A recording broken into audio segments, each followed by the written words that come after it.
everybody. Sorry I had a bit of a technical issue right there. But I can do a question and answer if anyone has any questions. If not, I can just talk a bit about what I played.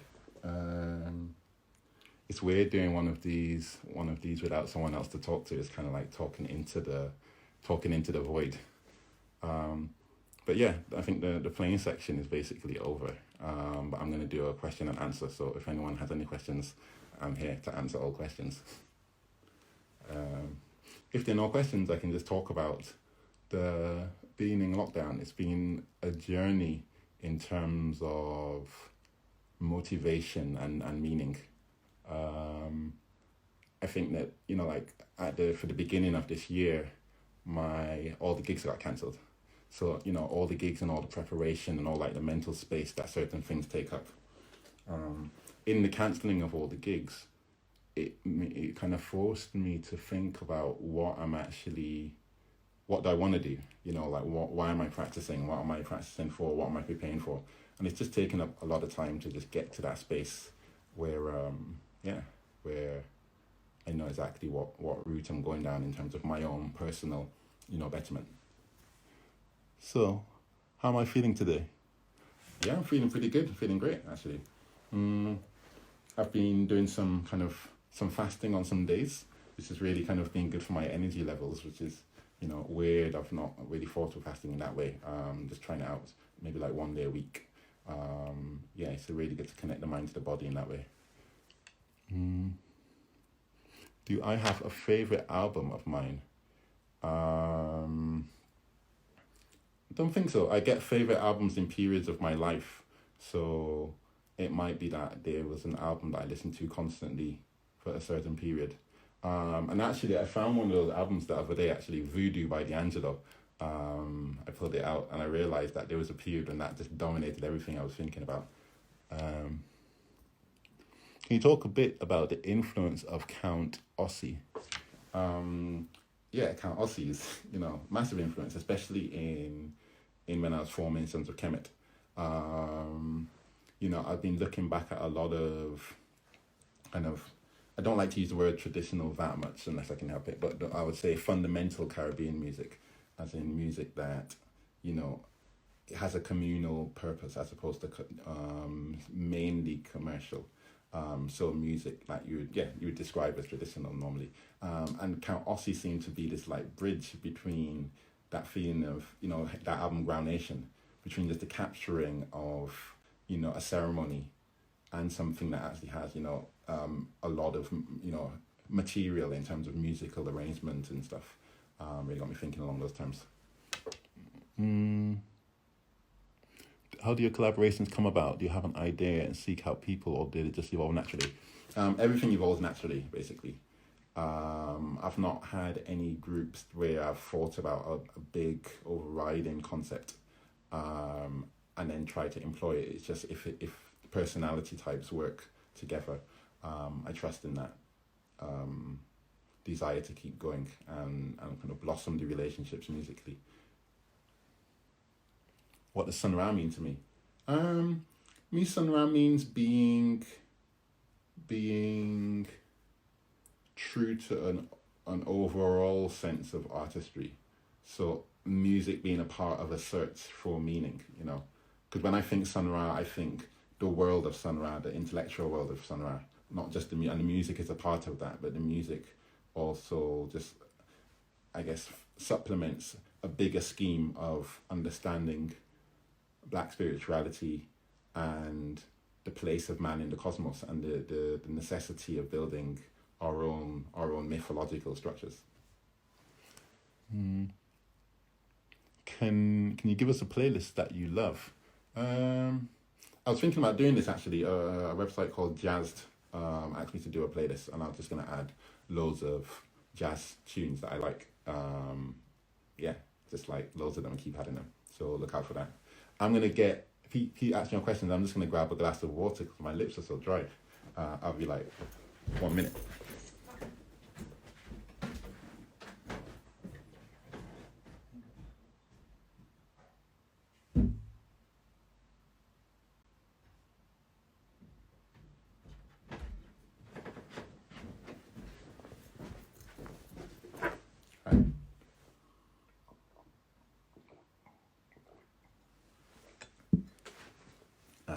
a lot better. So, what about you and Kamasi? Oh, I love Kamasi. I hope something can happen. And actually, I'm going to call him up soon, see how he's doing. Yeah, I've only played with him once in Ghent, where he guested. No, I played with him a few times. I played with him once with one of my groups in Ghent. He guested with Shabaka and the Ancestors, and I played with his group in I think the Roundhouse in London. But we've just been, we communicate a lot over the last few years. We're on the same circuit, so we always bump into each other on the road. It's great. I love his playing, and it's just energy and approach to making music. Did you try to collaborate online with other musical buddies? Not that much, because this is just a period when I'm just practicing and reading and thinking about music and trying to stay up, and I think I'm not that worried about playing with other people until there's a way that I can be really comfortable about the whole situation. At the moment, I think I'm in a shift musically, so I'm trying to figure out where I want to actually head to and the kind of exercises and thought processes I need to do to get there. And I think making, there's something that I'm going to do, there's a drummer, Arno, that I think is from Martinique, that he got in touch with me. I think I'll try to do something with him. But in terms of general playing online within this time, I think I'm going to do some research, but it's something that's going to take the whole situation being comfortable. So, let's see. Are you involved in the mixing of your music? Some of them, not on a technical level, as in my mixing skills aren't amazing, but my ear skills are good. So with Sons of Kemet and Ancestors, I'm there for most of the time, or as much time as possible. With Dilip Harris, who's the engineer who mixes the Ancestors and Sons of Kemet, and I'll lend my ear to it and just try to explain to him what I would like in the mix and what what directions he should be going to and choices he should make, and he'll turn that into the actual technical part of mixing. With Comet, Dan and Max do the mixing. I don't really get involved with it that much. What's your favorite book on the shelf right now? That's an interesting one. I've been reading the Metuneta recently, which is a kind of book on Kemetic spirituality. I've really been enjoying that, but I've kind of moved slightly off of it. Just in terms of trying to read some other stuff. Let's see. Yeah, this I've actually been getting into. There's a book with all of Coltrane's interviews. I've been kind of looking into this. Also, there's an Anthony Braxton book, Forces in Motion, Forces in Motion, that I've been getting into. He's a really great thinker, so I like revisiting. I think revisiting things like that. I got the Anthony Braxton book ages ago, maybe 8 to 10 years ago, and I read it. But I think now, after having been on the road and actually encountering music on a personal level, I'm able to actually go back to these musician interviews and kind of get more out of them. What does Shabaka really mean? Shabaka means God of creation or name of a king, and he was the last Nubian pharaoh to rule Upper and Lower Egypt.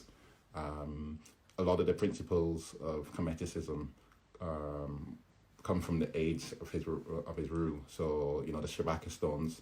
The Shabaka stone has a lot of information that people study in that area of thought, in that kind of civilization. They went to that. All right, and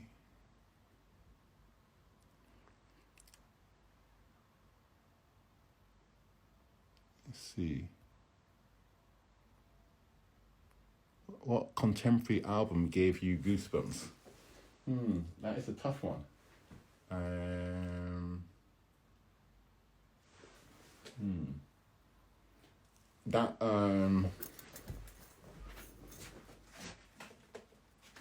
This Black Monument Ensemble, this is amazing. I think when I heard that, just the sound of the album, it starts with that kind of poet, the kind of mega speaker, singing, angels on there. I really got goosebumps listening to that. Do I like Japanese food? Yeah, I love it. How could I start playing jazz or Afro-Caribbean music? I mean, kind of jazz. Um, how do you start? You are what you research and listen to, a lot. So, I think I don't think about how to play any of my particular types of music. I just listen to stuff that I like all the time and try to make music that furthers the elements of that stuff that I listen to, you know. So it won't be about, trying to necessarily pastiche or copy a type of music that you like. It'll be about trying to figure out what, not with, complicated language, but what do you like about it, what particular kind of grooves or elements or areas where it gets really intense, or what do you like about it, and trying to isolate those and just do the abstract meaning of the thing that you like, but in another way. Clarinet or sax, which came first? Clarinet came first. I'm basically a clarinet player that switched to sax, and then sax just kind of dominated my professional life. I did a degree in clarinet in Guildhall and did the classical kind of course. It was great. And it's just a matter of what I'm practicing, basically. If I'm doing loads of gigs on the saxophone, I'll be a better saxophone player. If I start practicing clarinet, more, I'm a better clarinet player. Which is one of the good things about this lockdown for me. It's made me really actually get back into the clarinet, because it's I love the instrument. It's my kind of, my natural instrument, I think. But the sax has its voice, the sax has its purpose. Let's see. Yeah, the problem with this whole setup is that I'm between whether I should be scrolling upwards to find old questions or scrolling downwards to keep on the new ones. I'll just scroll down that. Are you into classical music? Yeah. For me, it's like there's music that you like or music that you don't like, So there's some classical music that, I'm not that into, but I like playing, I wouldn't necessarily listen to a lot of Mozart, but I like playing it. I like playing Beethoven. When I was doing my classical degree, we split my training into years. So the first year was more about technical stuff. The second year was in the kind of classical period, classical stuff. The third year we focused on late romantic and that kind of period generally. So, and then by the fourth year it was everything, with a lot of contemporary stuff. And I really enjoyed playing the classical period pieces in terms of the phrasing and how you can actually express in that way. But I don't listen to it. But in terms of, I like Arvo Pärt. I've had a really big Arvo Pärt phase. I always go back to Bartók. I really, really like Bartók. Like Concerto for Orchestra and Miraculous Mandarin are my, kind of big pieces by him. There's a question box you can make available to fans. I think, that's the thing on Instagram. I've never actually done that. I should really. The problem is I don't like being on Instagram that much. I like to post things and then get out if I can, because I find it traps your mind in here. And this is great, and but not great, but it's fine.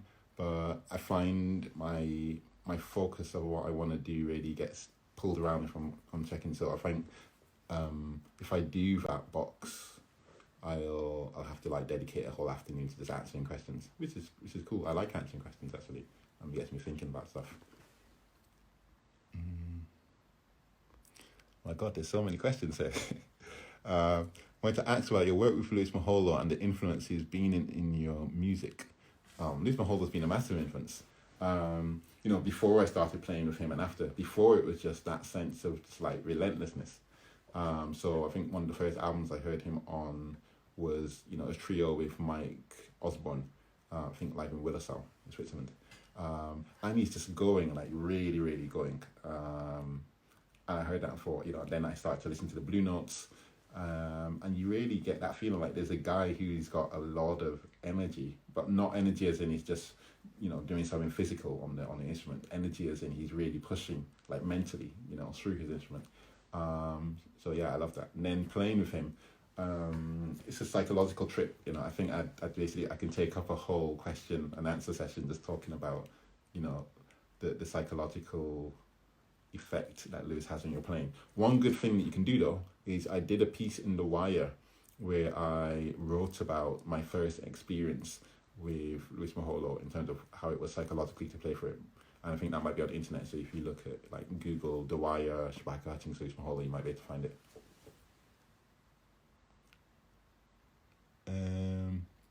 And are any artists you haven't played with that you would like to in the future? Yeah, lots. I'd really like to play with Jason Moran. I'd like to play with there's a bunch of American jazz musicians that I think I'm just about getting into the place where I could, confidently do my thing with them, and not feel like I'm trying to achieve something that's not necessarily me or my focus. So people like Brian Blade, I'd love to play with. I played once with, what's his name? Don't want to get his name wrong. Anyway, I played, what's his name? It's just gone on my head completely. The tenor player, Tony, I can't remember his last name. Played with Charlie Hayden's Liberation Music Orchestra. I'd really like to play with him again, actually.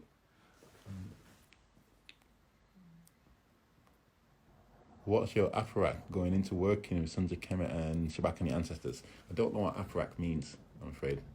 But I mean, it might mean what's your kind of ritual, I guess, or procedure.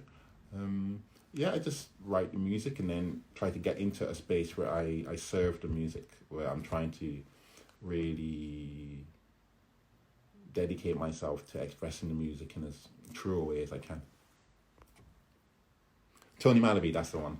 Yeah, I love playing with Tony Malaby. I played with him with Charlie Hayden's Liberation Music Orchestra in the Royal Festival Hall probably about 12 years ago, around 2008. And it's great, I really love his playing, like just the freeness of it. What do you think about the new album from Tom Mix and Yusuf Days? Yeah, it's fantastic. I've not listened to the whole thing. I've listened to maybe like tunes, so I need to listen to it as an album. But just the tunes I've heard, just the mix and the general vibe of it's been great. Everyone's just doing their thing. I like that feeling when I've known Yusuf for so many years. Like since he was like in his teens. It's great to see someone just form a character. Form a musical character and actually develop it and nurture it.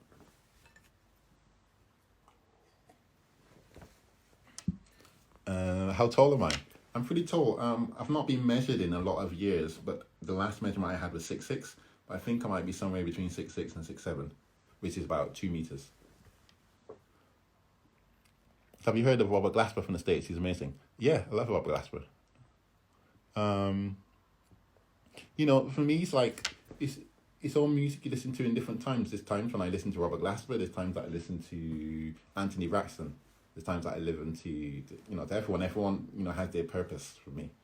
As long as they're making music with integrity. What's my favorite Coltrane record? Ooh, that's a tough one. Just the one that just comes to my mind without me putting any thought to it is the Coltrane Quartet Plays. It's got Nature Boy and Feeling Good, Chim Chim Cherie.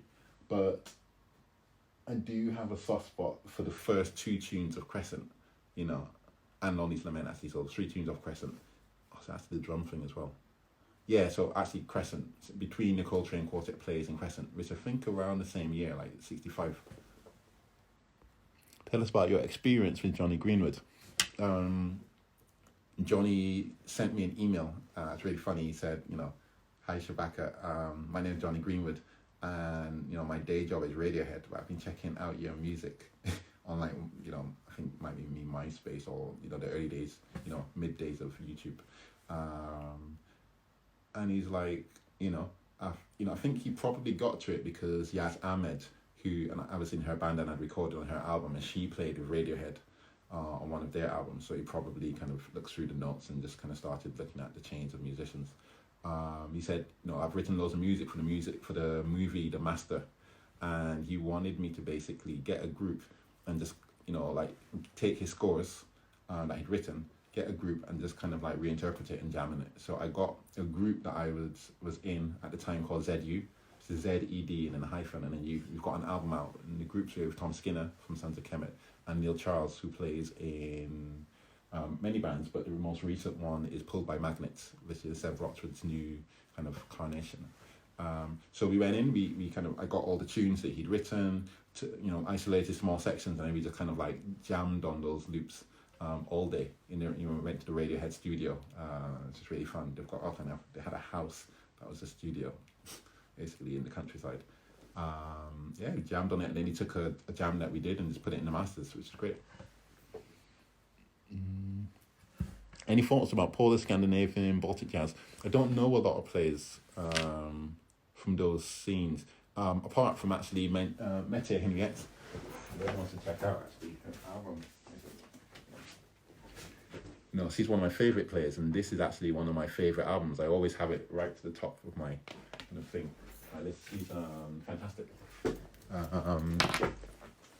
Like Jan Garbrecht has been a constant fascination for me for like many years, just because of like the changes he's made in his playing in terms of adapting to a lot of very different circumstances. And I think I've had a lot of influence, not directly from his playing, but from his approach to engaging with the idea of being a jazz musician, and not from America. What is your favourite standard?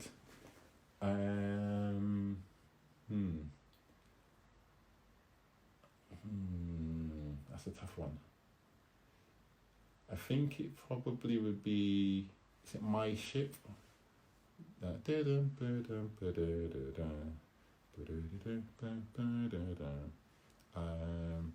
think My Ship.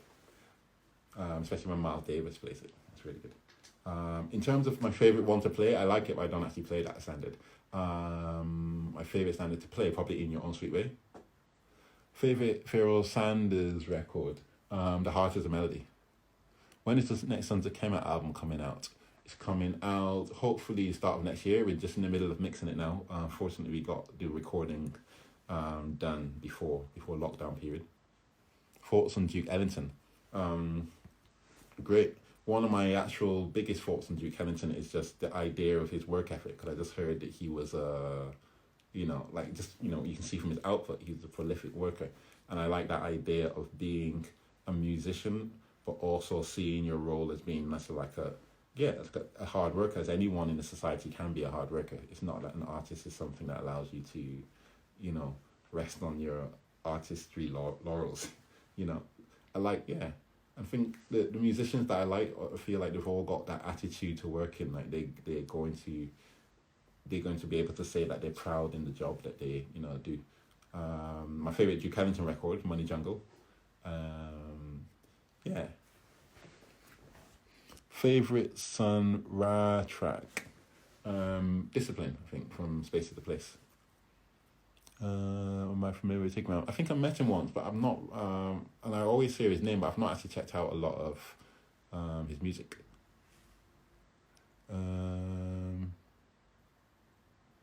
How do you like St. Thomas, Sonny Rollins? Actually, it's a very interesting question, because I went back to that album, Saxophone Colossus, recently, and I realised that actually I think that might be my favourite jazz album of all time.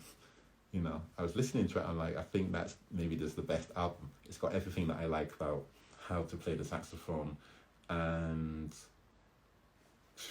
just I feel like the tension in how the tunes, the improvisations are constructed, the mystery, and it kind of it explodes in a really powerful way, but without being overpowering. There's always a sense of control.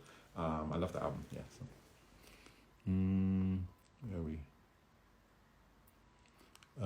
Do you ever play alto clarinet? I bought an alto clarinet years ago, maybe 15 years, from my guy Rupert Noble, who was at the time living in Brighton. The problem was I never played it. It's probably I might now a bit more, but even then not really, because I'm on the road so much. I can't just carry an alto clarinet with me. But I really like it. I had a big phase of being into this guy Theo Jorgesman. He's from Germany. I think he lives near Berlin. He plays a lot of alto clarinet. Do my musical approach is different on clarinet and sax? Yeah, I think a lot. Not because I want them to. It's just they suggest different things to play, and I play what they suggest. Among your peers, who impresses you the most and why? Oh my God, that's a question. The first person whose name comes into my mind is Idris Rahman, who you can hear on the new Wildflower record. It sounds amazing. It's got such a vibe. It's Idris is amazing. Like his sound is amazing, the energy is amazing.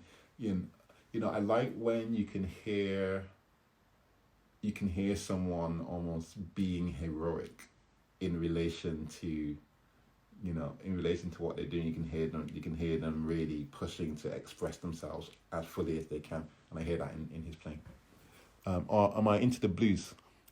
I guess so.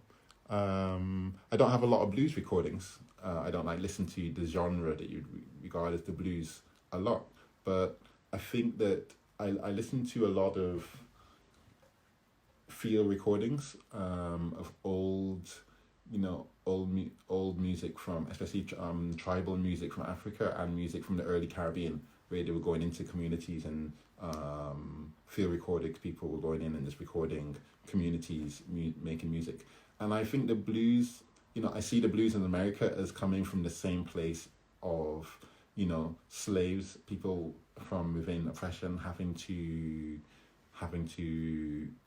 express themselves within the context of slavery, by doing work songs. And for me, the blues isn't that American, genre form, but the idea of it, it kind of stretches across many, many different, geographical spaces. So I hear the blues when I hear those old Caribbean kind of recordings of people in the cane fields, people singing in the community.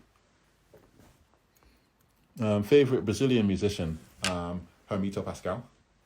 It's kind of that should be obvious. Well, not that obvious, but I did a workshop with him actually. He came to, I think when I was in my first year in Guildhall, he did a workshop in the Royal Academy, and they allowed everyone to go across to it. It was amazing. One of the things that kind of impressed me the most is he decided to write a piece for us, for everyone in the room to play. And how he wrote it was he just, he told his translator to write, a couple of notes on the board, and then he looked at it and thought for a couple of seconds, and he told him write another one, and then he wrote that, and then he looked at it and thought, and then he told him something else, and then he did that, and he just kept on, telling him what rhythms and what pitches to write, and by the end of it, he had the most beautiful melody, that everyone, he wrote a couple of lines like that, and I thought, that's really how I would like to approach music, where you're trying to just get out what's in your head, and if you can actually portray the music that's inside of you outwards, it doesn't have to be written, it can be verbally, dictated. But I guess it's about him trusting what's inside.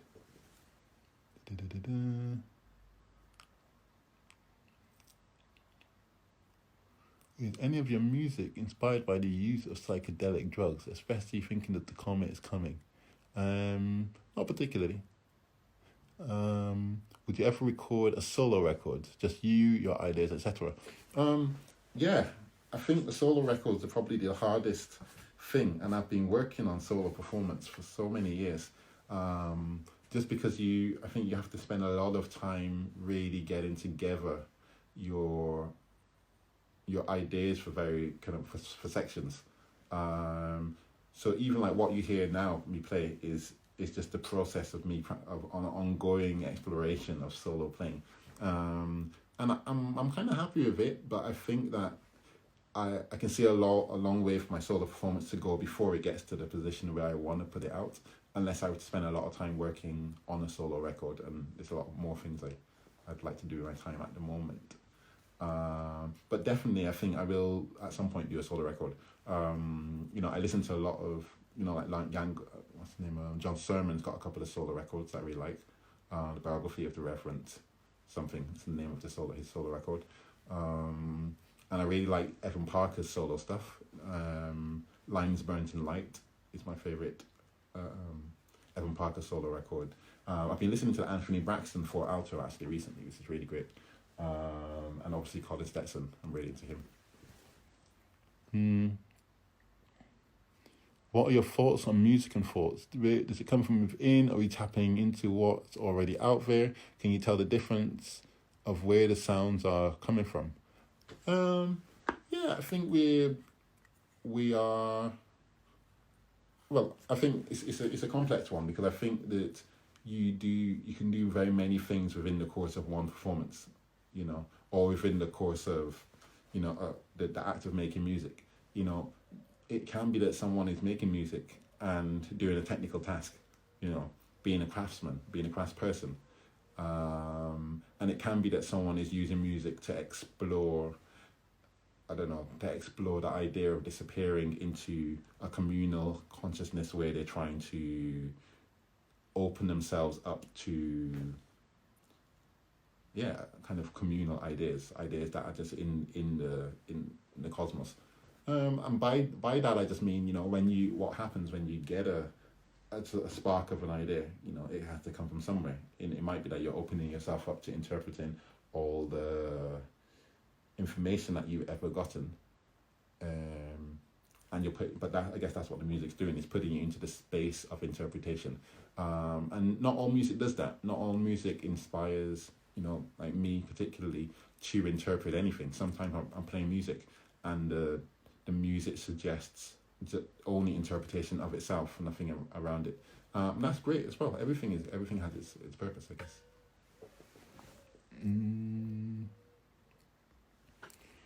I want to hear you talk about your expression and reinterpolating Caribbean forms back into jazz and the journey of exploring that sonically. I don't think I've ever heard articulated as well. That's basically, if I try to make the answer as simple as possible, there was a point where I realized that if I try to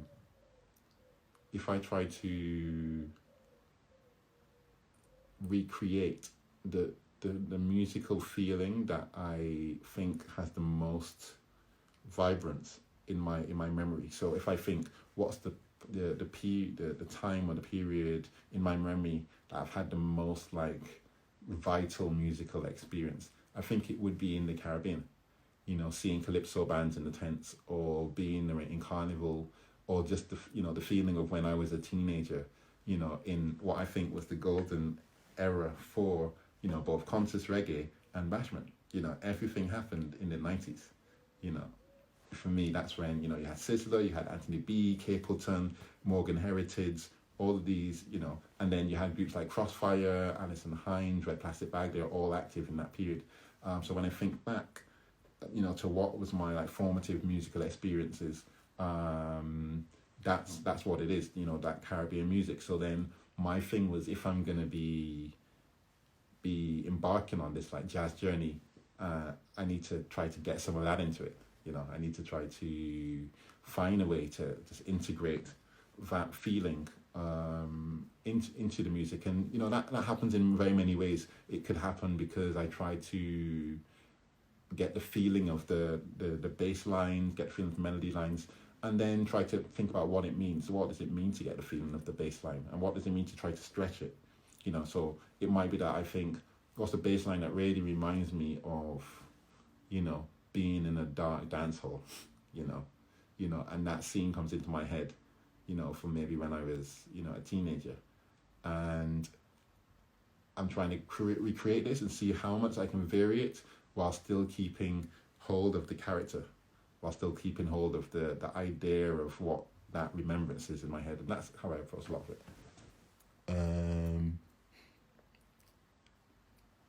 I played on the saxophone in a practice session on my own, and I played along the drums. Brilliant track. Great, fantastic. Shabaka, when we will have the honour and pleasure of a tour of yours here in Brazil and the rest of Latin America. I don't know. I mean, Brazil is one of those places that we've just said we want to play in as much as possible, because I've been there, I think, twice. I've always had a really great time there, but I think, they are just larger forces in play in the industry that determine whether you can go to certain regions at certain times, and it might become harder even. But yeah, hopefully soon.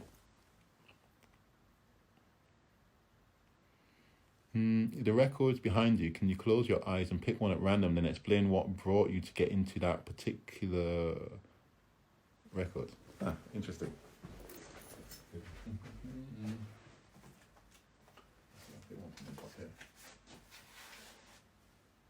We insist.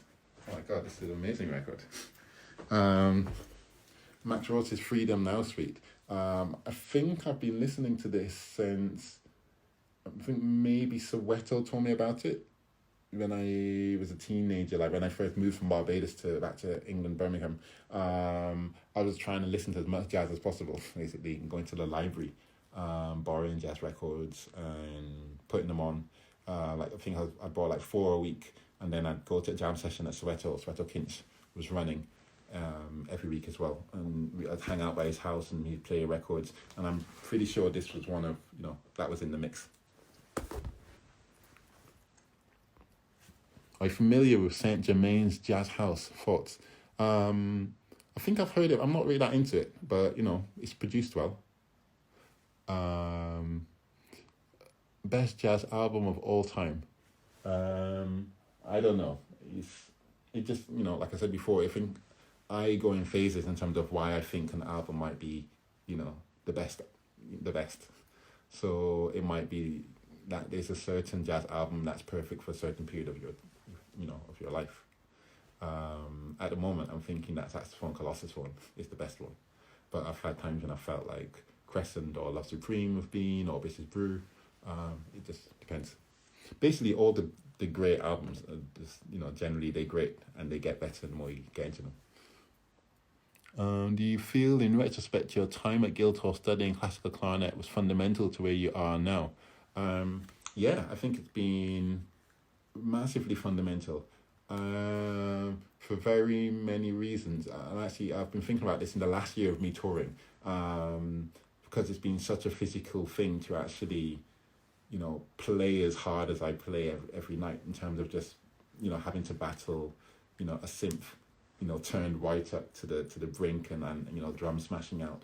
I think my approach to technique has to be, I feel it has to be really solid, and I feel like the lessons that my ex-teacher Joy Farrell had been telling me in Guildhall, those are the things that actually, like keep me going, like the airstream, the kind of directing the air, the phrasing, the amount of energy you actually put through the instrument, having no impediment to the kind of circular flow, and having your body actually be in a position where you can actually, kind of have a circularity in terms of the flow of air through the instrument. I think those all come back to me in different, in their own particular ways. Yeah, I mean, it's a tough one though, because I think that music college or like music conservatoires aren't necessarily the right choice for everyone. But where I was at, in terms of wanting to actually understand how to learn the clarinet, and the clarinet's an instrument that's been learnt in those kind of institutions for so many years. I think if you're serious about the instrument, it's about getting that, that kind of like wealth of that hoard of knowledge. Yeah. But with the saxophone and learning jazz, I think that's another question altogether, in terms of whether one should or needs to go to music college to study it specifically. Plans to do a collab with Jerome and Jones? Hopefully, yeah. He sent me a track the other day to play on, and I just need to do it. Are you a fan of Kuragbin? Yeah, I think I listened to their album once, but I've not checked them out loads and loads. It's cool, but it's not, it's not like my thing at the moment, but what my thing is changes all the time. How much of your performances are prepared and how much is improvised? That's a very interesting question, because there's elements of preparation, but how I do everything is improvised. So it might be that, for instance, I play a phrase like,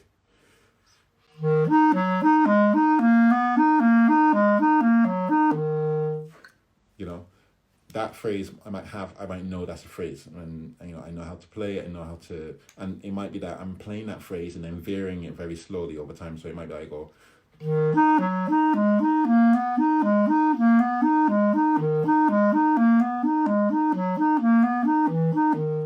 you know, and I'll keep varying phrases in little ways. So I'll have the basics, you know, the basic kind of intervals or the basic kind of note cells that I'll use, and how I do them on any given performance will be improvised in these kind of solo things.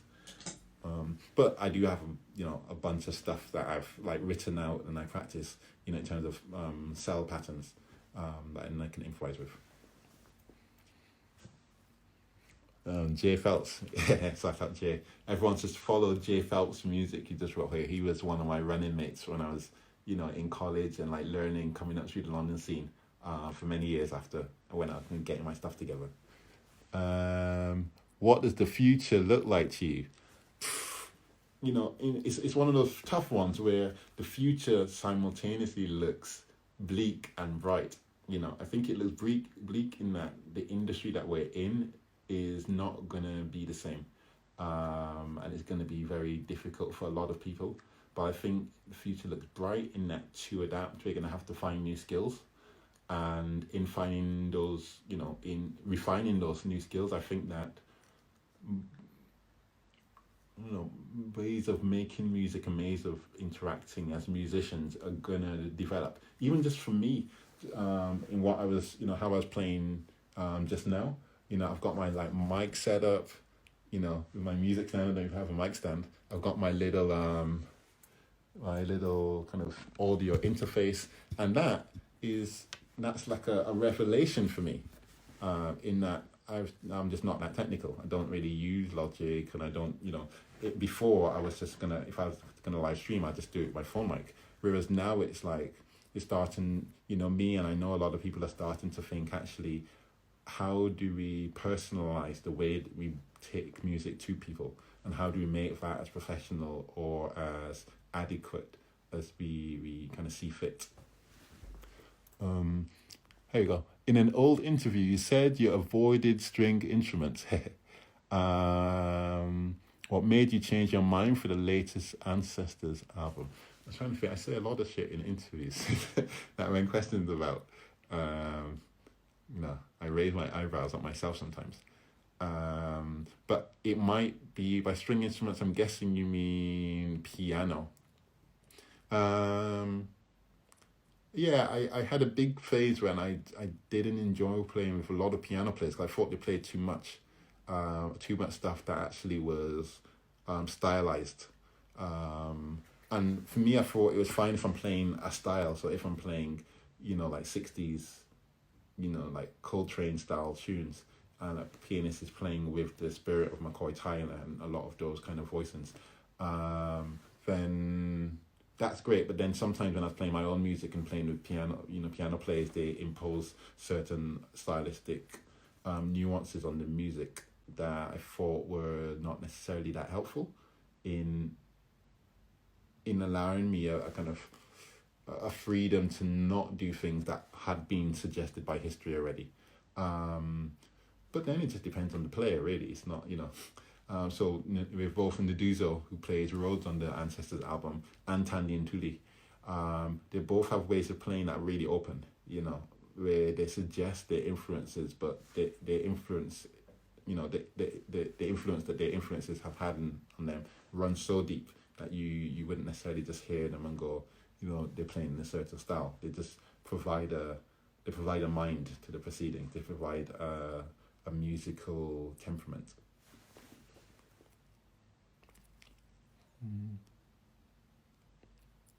Are there any films that I would have liked to have scored myself?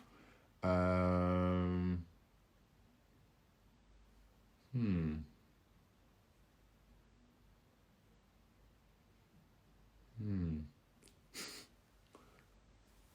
been watching The Godfather. I think I'd like to have a go at The Godfather actually.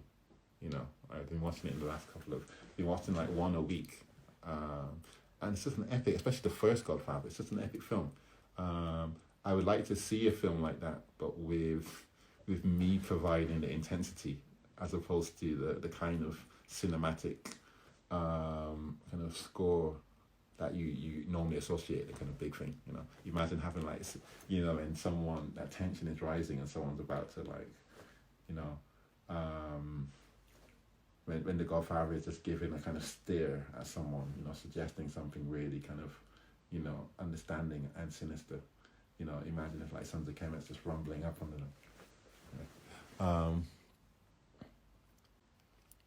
Theo Sanders, album he might recommend, The Heart is the Melody.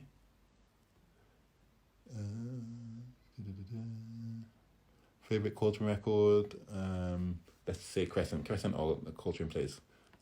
Myself from Senegal. I really want to go to Senegal actually. So what's up that? Any advices for young musicians? Yeah. Where to start?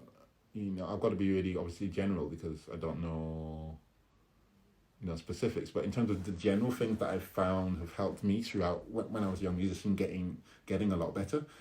Slow it down.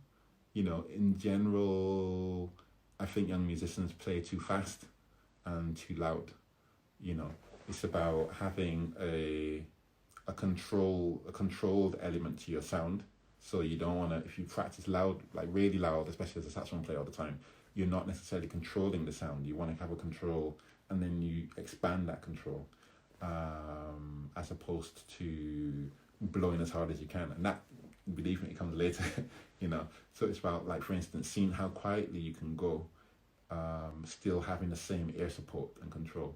I think I focus a lot on control just because practicing control allows me to then, when I go out of my head in performance, it allows me to have something to lean back on, So it's like I practice the armature and control, and I'm being very specific about my posture, and just so that when I'm fully in the zone and I'm playing and I'm sweating and getting into it, then those things can be like second nature a bit more readily than if I'd just been practicing without focusing on those things.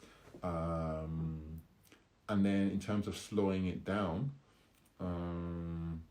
just slow everything down and be very specific about where you're placing your fingers and where where you are within like a rhythm. So playing things to a metronome, for instance, slowly and really kind of having a specific idea of where you're moving your fingers in relation to the beat,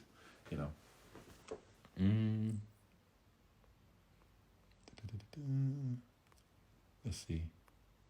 Did you listen to Soundtrack Motherless Brooklyn? If not, what are you practicing at the moment? Oh my God.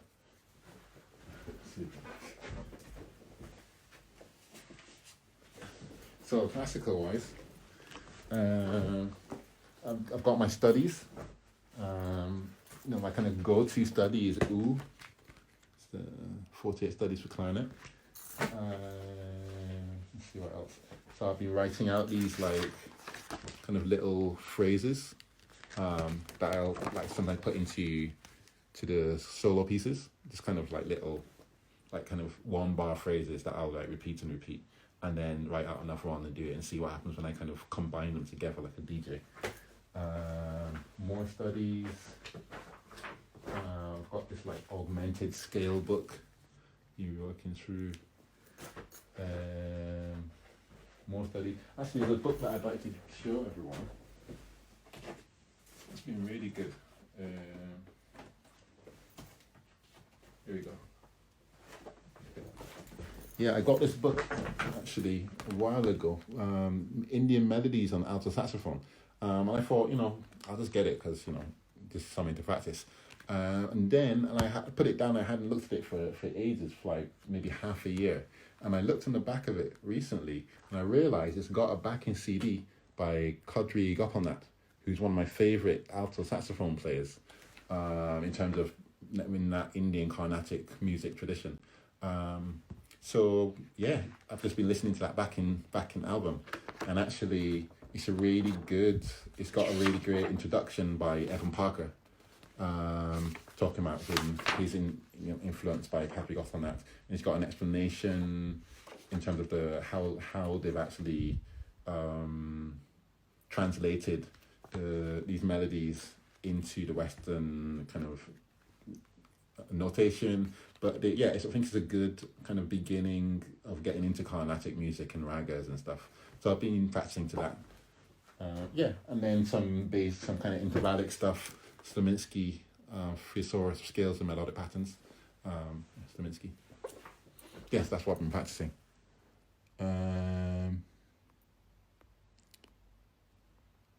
Let's see. Has Eric Dolphy inspired you in your playing? Yeah. That would be another whole other conversation to talk about what his influence has been. But definitely, in terms of like freedom, in terms of how to apply technical mastery to improvisation, how to like connect that thing of just being a technical virtuoso, like, or aiming to be a technical virtuoso, and then applying that search to like how you improvise. What key do you writing? It's whatever. I think certain keys have certain feelings. Like I definitely find there's a certain feeling of playing in like G minor, for instance. And it might just be like all the stuff that I've got programmed into my fingers to play on that. But whatever. What I don't do is I don't write in major keys. It's just something that I've discovered, in the last couple of years. I've never written a single tune in a major key. All my tunes are minor. Which is fascinating. I've written a lot of songs. I write all the tunes for Ancestors and Kemet, and just lots of old composition, and I've never written anything in a major key. That's how it goes. Have I been able to program any other festivals in the post-COVID-19 world? No, I hopefully something happens. I mean, basically, I think the music industry is still at a standstill. And I think within the next month, as infection rates go down and we hopefully hit some kind of curve, the industry is going to actually kind of reassemble, and we're going to be able to see where things stand in terms of the gigs that were supposed to have happened this year, whether things can happen next year, and what form I think festivals and stuff are going to be in. So I think everything is open. Favorite horror movie? I don't watch a lot of horror movies. I used to when I was a lot younger, but I find I just don't want the stress. It's just like stressful seeing people die or nearly die. Yeah, that's not horror movies. What do I look for in a drummer? What sort of qualities drew you to Max, Seb, Tom, etc.? I think with drummers, one is, they've got to listen. It sounds obvious, but not so obvious. They've got to have a big dynamic range. They've got to be able to, play just different dynamics, but all the stuff, like play convincingly. Not that they can't play convincingly loud, and then when they get quiet, they can't play anything. And I think with all the drummers that I play with, there's a sense of power in their playing, of intensity, of drive, that doesn't necessarily come from just bashing the drums really hard. That comes from actually having a full sound. In relation to rhythm, just the listening. I think if I can play with a drummer and I can see that the drummer is actually interacting, but holding their own, I like that. Just so many things. Which book do you recommend for reading at this moment that we're living? I would say the Metunetta. That's, to me, if you get the Metunetta, start reading it, start thinking about the things that it suggests. Metunetta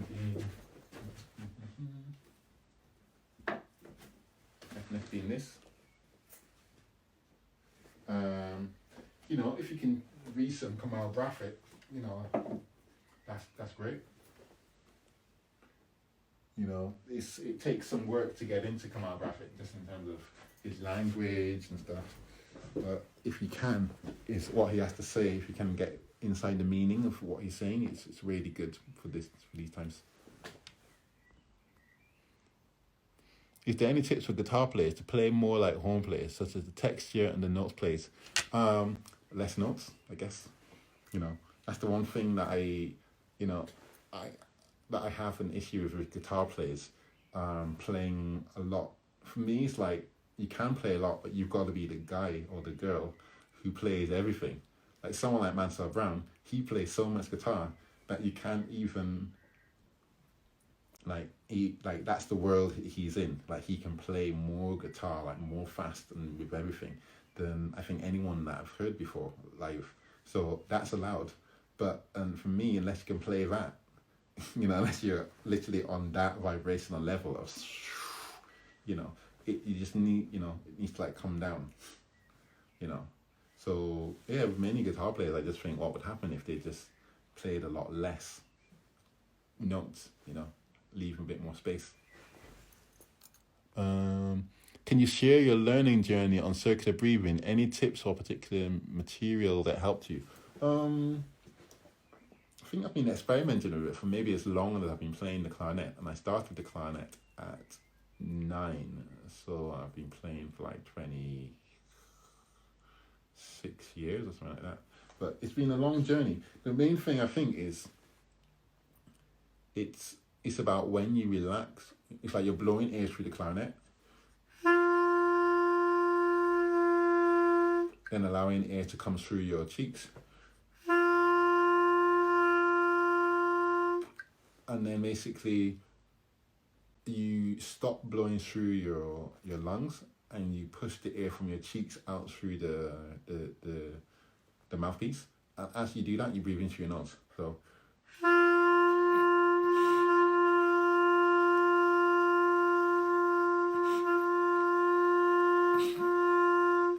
but you might hear these other sounds that I'm making up here.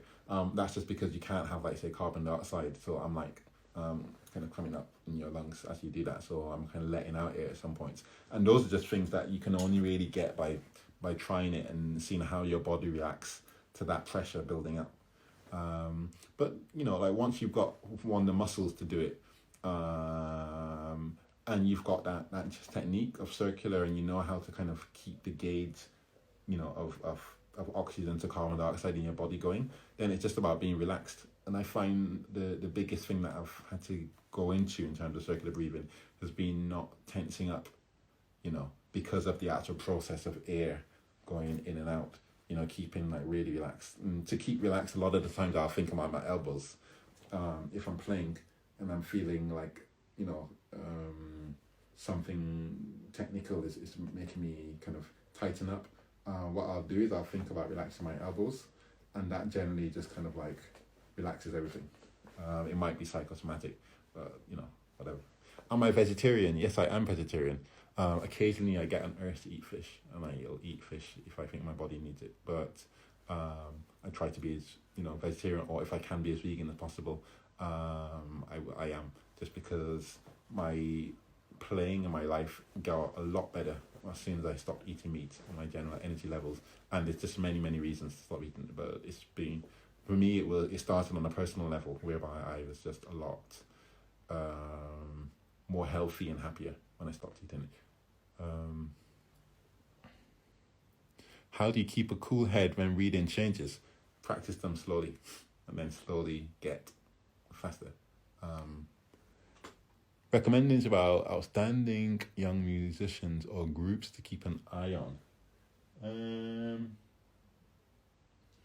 to think of people that you might not know of. That guy Deji is really good. Can't remember his last name, and he's got a strange Instagram profile, so it's not very helpful. But yeah, it's keeping your head Deji, really good. My time is running out, because I think with Instagram Live you can only go for an hour